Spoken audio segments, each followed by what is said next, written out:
దేవునికి స్తోత్రములు. అందరికీ వందనాలు. అయ్యగారికి కూడా నా వందనాలు. ఈ చిన్న సాక్ష్యం, పోయిన వారం నాకు చాలా భారీ యాక్సిడెంట్ అయి జరిగింది.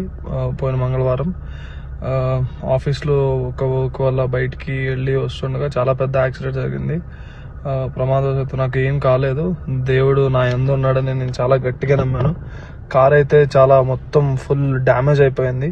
నాకు ఒక్క చిన్న గీత కూడా పడకుండా నేను బయటకు వచ్చాను. దేవుడికి స్తుతి స్తోత్రములు, వందనాలు. చాలా భయపడ్డాను ఫస్ట్, తర్వాత నాకేం కాకుండా బయటికి తీసుకొచ్చాడు. దేవుడు చాలా గొప్పవాడు.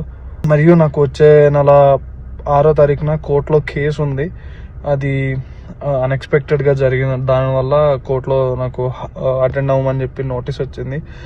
దానికి కూడా ఏ అడ్డంకు రాకుండా మొత్తం క్లియర్ అయిపోయేలాగా ఏ షీట్ నా మీద ఉండకుండా కోరుకుంటున్నాను. దానికి దేవుడికి ప్రార్థన చేస్తున్నాను. ఇంత గొప్ప మేలు చేసినందుకు. ఇది నాకు రెండో జరిగిన యాక్సిడెంట్. ఒకటి ఫస్ట్ టైం ఇండియాలో జరిగింది. అప్పుడు కూడా పెద్ద గాయాలతో ఏం కాలేదు, చిన్న గాయాలతో బయటపడ్డాను. ఇప్పుడైతే ఒక చిన్న గీత కూడా పడకుండా దేవుడు నన్ను బయటకు తీసుకొచ్చాడు. చాలా అంటే చాలా కృతజ్ఞత కలిగి ఉంటాను. ఇసకే గారికి వందనాలు.